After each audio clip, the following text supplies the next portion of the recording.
से एक अकाउंट है सोशल मीडिया का, ये कोई बैरून मुल्क साहब रहते हैं और उनके भाई को उठा लिया गया फैसला। उन्होंने ये बताई कि अशराफिया ने माल जो लूटा हुआ वो लेके मुल्क से फरार हो जाना है और हमने इनको फरार नहीं होने देना। यहाँ सबक है फील्ड मार्शल साहब के लिए भी और बहुत सारे लोगों के लिए कि जब अवाम यलगार करती है तो फिर जहाज़ भी नहीं उड़ने देती लोगों के, अवाम एयरपोर्ट्स पर रनवे पर ही पहुंच जाती है।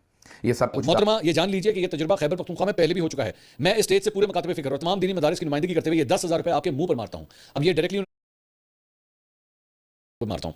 हमारा मदरसा हो, हमारे मदरसे का उस्ताद हो, मुतमिम हो या तालिब इल्म, हमारी मस्जिद हो, मस्जिद का खतीब हो या इमाम, ये सब अपनी पहचान रखते हैं और इनकी पहचान उनकी खुददारी है। हमने अपने निज़ाम तालीम और अपनी दीनी तहरीक को सरकारी मुदाखलत और सरकारी पैसों के बगैर जारी रखा है और ऐलान करते हैं कि दीनी मदारिस में किसी किस्म की सियासी या सरकारी मुदाखलत को हरगिज़ कबूल नहीं किया जाएगा। आज पेश करते हो मुसीबत यह है कि दबाव डाला जा रहा है और वहाँ से जो इत्तलात आ रही हैं वो भी यही इत्तलात हैं कि इन्हीं चीज़ों से मुताल्लिक रियासत को प्रॉब्लम हो रही है। जो पहला प्रॉब्लम है वो इसराइल फ़ौज भिजवाने के मामले पर है। जो मिलिट्री एस्टेब्लिशमेंट है वो नहीं चाहती कि इसके ऊपर डिस्कशन हो, कोई ज़्यादा बातचीत हो, वो इन चीज़ों को नॉर्मलाइज़ करना चाहते हैं। वज़रा जो हैं वो रोज़ाना इसके फ़ायदे गिनवा रहे हैं, वो ये बता रहे हैं कि जनाब कोई फ़र्क नहीं पड़ता, इसराइल जानी चाहिए फ़ौज, फ़लस्तीन पहुँचनी चाहिए फ़ौज इसराइल की मंजूरी के बाद। यानी डोनाल्ड ट्रंप की ख्वाहिश है, इसराइल की मंजूरी है और हमास को गैर मुसल्लह करना है और इसराइली जो सरहदें हैं उनको महफूज बनाना है, जबकि फ़लस्तीनियों की हिफाजत का एक दावा है। हकीकतन तो ये है कि फ़लस्तीनियों की जो एक मुज़ामत है एयरपोर्ट्स पर रनवे पर ही पहुंच जाती है।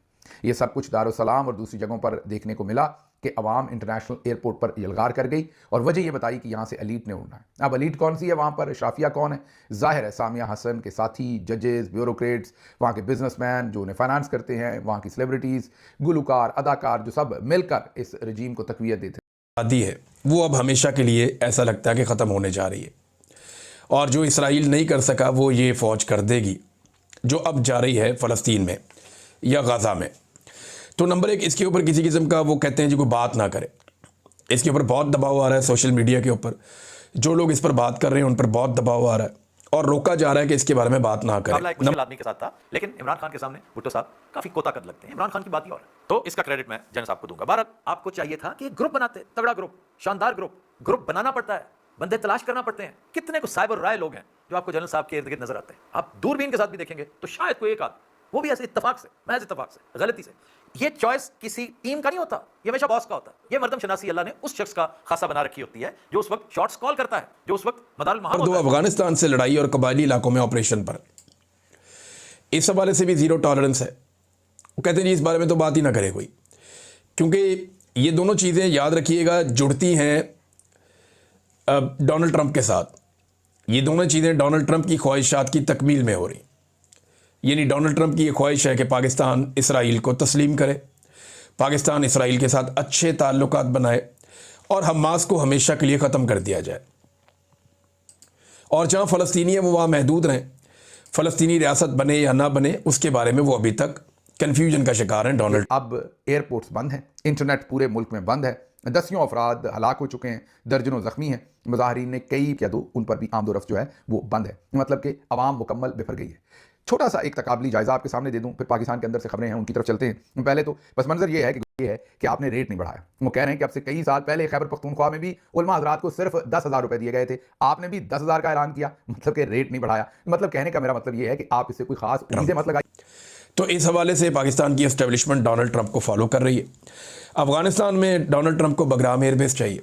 उन्होंने कहा जी अगर ये काम करोगे तो ठीक है, नहीं तो फिर हम ये बताएंगे, अफगानियों के लिए हालात मुश्किल हो जाएंगे।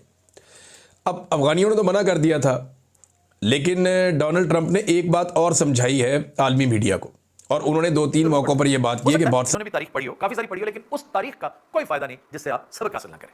तो मुझे सबक कम से कम दूर दूर तक नजर नहीं आया। यही वजह है कि आप मॉडर्न नहीं हैं, आप वही पुराने कन्वेंशनल 80s और 90s में जिंदा नजर आते हैं। यही एक कदर मुश्तरक है आप में और आपके सियासी हलीफों में, वो भी 80, 85, 90 में जिंदा है। यानी आपको सोशल मीडिया की अहमियत का इदराक ही नहीं हुआ। आपको उसको पता चला जब मामला हद से तजावुज़ कर गया। ये जो कुछ आपने वहां करना जाकर था, काम किया, फिर एक वीडियो जारी की जिसमें उन्होंने बिल्कुल जो मकतूल है उनकी कोई बात नहीं की, टीएलपी के जो लोग शहीद हो गए उनकी कब्रों की, उनके जनाजों की, उनकी लाशों की हवालगी की, उनके राइट्स की कोई बात, कोई हुकूमत के एहतसाब की बात नहीं की, बल्कि उन्होंने कहा कि मदरसे खोल दिए जाएं जो बंद है। मतलब कि वही जो हुकूमती एजेंडा था उसी को उन्होंने फ्लोट किया अपने वीडियो पैगाम में। तो इस वक्त मुफ्ती मुनीबुर रहमान साहब पर टीएलपी के और उनके अपने जो चाहने वाले हैं उनके रैंक एंड फाइल में से काफी ज्यादा तनकीद हो रही है। बहरहाल आपने इनमें से किसी स्टेटमेंट को भी बहुत सीरियस नहीं लेना। मैंने जैसे आपको कहा कि उलमा ने बिल्कुल कोई एहतजाज नहीं करना। बहुत सारे काम ऐसे हैं वो अब अमेरिकी फ़ौज को आगे नहीं करेंगे, वो काम वो अमेरिकी फ़ौज से नहीं लेंगे। वो काम करने के लिए उन्हें खित्ते में दीगर फ़ौजें अब मुयस्सर हैं और वो उन फ़ौजों के ज़रिए से वो काम लेंगे, जैसा कि उन्होंने हमास को ख़त्म करने का या हमास को कुचलने का जो फ़ैसला किया उसके बारे में भी उनका यही मानना है। तो इसराइल फ़ौज भिजवाने का मामला हो या अफ़गानिस्तान से लड़ाई का मामला हो, ये दोनों चीज़ें जाकर जुड़ जाती हैं डोनाल्ड ट्रंप की ख्वाहिशात के साथ। और कबायली इलाकों में जो ऑपरेशंस हैं ये तो बड़े लंबे अरसे से चल रहे हैं।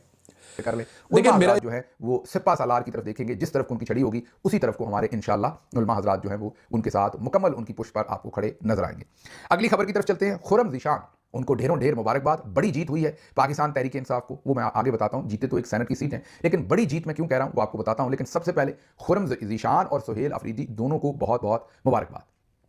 तगड़ी होती, आप तक ठीक इंफॉर्मेशन उसने पहुंचा रखी होती। आपकी इंटेलिजेंस, आई डोंट नो किस इंटेलिजेंस की बात हो रही है, उस इंटेलिजेंस की जिनका आपस में आजकल बड़ा तसादुम की बातें होती है कि एमआई कुछ सोचती है, आईएसआई कुछ सोचती है। ये आपका काम था, आप कायद थे, आप लीडर थे, आपका काम था कि रिजल्ट्स मांगते इधर से भी और उधर से इसके कुछ और भी जिम्मेदारान हो, लेकिन किसी मजबूरी के तहत ब्लेम गेम नहीं हुई, उसको वाया बठिंडा फतह कर लिया गया। हाँ, ये इलेक्शन बाकायदा फतह किया गया। ये फतह किए बगैर भी काबू किया जा सकता था। कला फतह करने के लिए दीवार तोड़ना लाजमी नहीं होता। मंजनीक के देखिए, मेरा एक सादा सवाल है, अगर इसी तरह अमन आ जाता ऑपरेशंस के ज़रिए तो बलूचिस्तान में पाकिस्तान की फ़ौज को गुज़िश्ता कई दहाइयों से फ्री हैंड है। वहाँ पे उन्होंने बड़े खौफनाक ऑपरेशन किए हैं और वो मुट्ठी भर दहशतगर्द है। वहाँ पे बहुत थोड़े लोग हैं, लेकिन उन्हें ताज़ा खून मिलता रहता है जबरी गुमशुदगियों की वजह से, रियासती पॉलिसियों की वजह से, नाइंसाफ़ियों की वजह से और महरूमियों की वजह से उन्हें ताज़ा खून मिलता रहता है। इसलिए उनकी तहरीक चलती रहती है और अब तक पूरे बलूचिस्तान में अमन व अमान। मुश्किल आदमी के साथ पड़ा, इसमें कोई शक नहीं। छोटा मोटा मोहर्रिख होने के नाते से मैं आपको इसके एक्स्ट्रा मार्क्स दूंगा कि आपका मुकाबला किसी आम आदमी से, किसी आम सियासतदान से नहीं था। Musharraf was very lucky, Aslam Beg was